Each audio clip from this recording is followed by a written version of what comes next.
Moniane Aïtelach. Bonjour Maya. Merci d'être avec nous ce matin. Vous êtes coordinatrice d'intimité sur les tournages de cinéma ou de séries.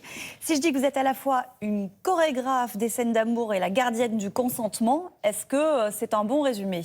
Oui, c'est vrai que c'est un bon résumé, parce que c'est un métier qui est à la fois technique et aussi artistique, puisqu'on vient créer une culture du consentement à l'échelle de notre projet. On vient ouvrir un espace où les comédiens, les comédiennes vont pouvoir exprimer leurs limites. On va venir aider aussi le réalisateur, la réalisatrice à chorégraphier. C'est vraiment venir créer un cadre professionnel à ces scènes qui ont souvent été laissées à l'improvisation. Oui, on va en parler. C'est un métier très nouveau. Comment l'avez-vous découvert et qu'est-ce qui vous a donné envie de devenir coordinatrice d'intimité? Alors oui, c'est un métier nouveau puisque c'est un métier qui a été créé en 2018 officiellement dans les studios HBO aux États-Unis après le mouvement MeToo. Voilà, le mouvement MeToo, l'affaire Weinstein.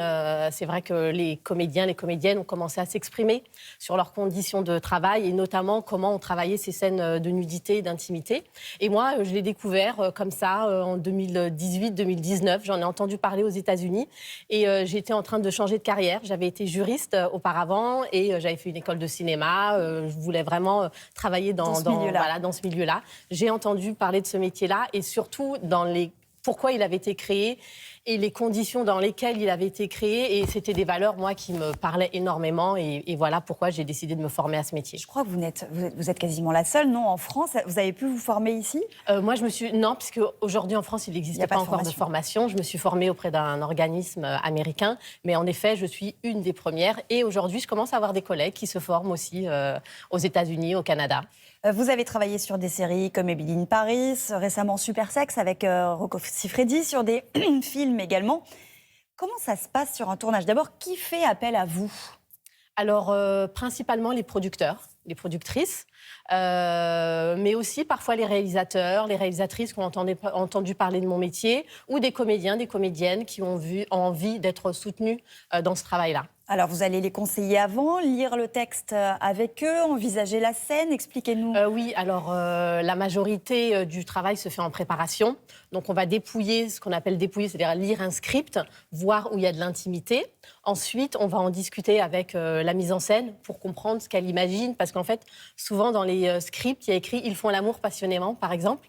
Ce qui veut absolument rien dire en termes de nudité, en termes de position. Donc, comment donner son consentement. On ne sait pas ce qui va être filmé, on ne sait pas quel geste quel cadrage, quel type de lumière. Donc, c'est difficile de consentir à quelque chose dont on n'a pas du tout idée. Donc, la première étape, c'est vraiment d'écrire un maximum qu'est-ce qu'on attend de cette scène d'intimité. Puis ensuite, on a des entretiens. On va discuter avec chaque comédien, comédienne, pour comprendre ce qu'il veut bien faire, ce qu'il ne veut pas faire, ce qu'il faut cacher, ce qu'on peut montrer. Et à partir de là, on va commencer à travailler la chorégraphie et voir comment on va dérouler tout ça jusqu'au jour du tournage. Mais ça fait penser finalement à ce qu'on fait avec les cascades, non ? Mais totalement, nous, on compare souvent notre métier à la coordination de cascade. Aujourd'hui, ça pose aucun souci et aucune question quand dans un script on voit de la violence. On ne va pas se dire mais c'est le metteur en scène qui va chorégraphier ça. On embauche quelqu'un vraiment dédié à ça. Donc, parce que quand on tombe, on peut se blesser.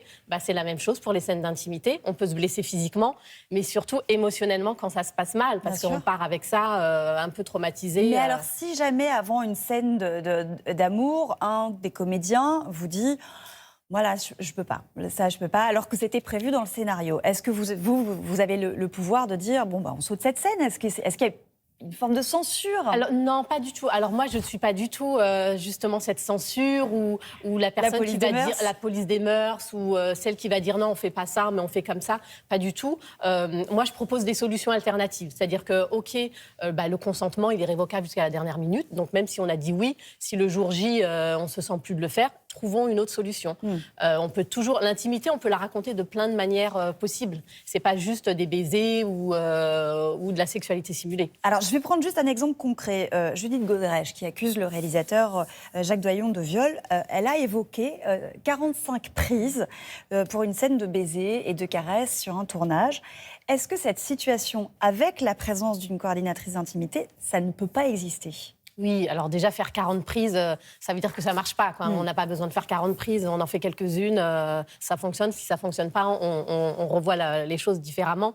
Donc oui, bien entendu qu'aujourd'hui, ce serait impossible, puisqu'on aurait quand même posé un cadre et chorégraphié un minimum en amont. Donc on sait exactement qu'est-ce qu'on va faire des mains, comment on s'embrasse, quel type de position. Du coup, ça veut dire que ces scènes-là, on tourne plus utile finalement. Il y a beaucoup moins de prises maintenant que c'est chorégraphié. Oui, non alors c'est pas tant qu'il y a moins de prises, c'est que c'est beaucoup plus professionnel. C'est-à-dire qu'on n'arrive pas le jour J sur le plateau avec une scène d'intimité en se demandant qu'est-ce qu'on va faire. On laisse un peu les comédiennes se débrouiller dans leur coin, on verra bien. On se dit toujours, ils ont une propre intimité, ils vont jouer la même chose, ils savent faire, donc ils vont savoir faire sur le set. Or, moi, j'ai pas envie de voir l'intimité des comédiens, j'ai envie de voir celle des personnages et qu'est-ce qu'elles racontent du récit. Donc, on vient poser un cadre, en fait, où il n'y en avait pas avant. Depuis la nouvelle vague MeToo en France, alors on parle beaucoup des affaires et de Depardieu, Rodia, Jacot. Est-ce que vous êtes, davantage sollicité? Est-ce qu'on comprend mieux votre métier? Est-ce qu'on en a besoin? Oui. Moi, j'ai commencé il y a 4 ans et je me rends compte aujourd'hui... Au départ, je travaillais beaucoup pour des productions étrangères qui venaient tourner en France.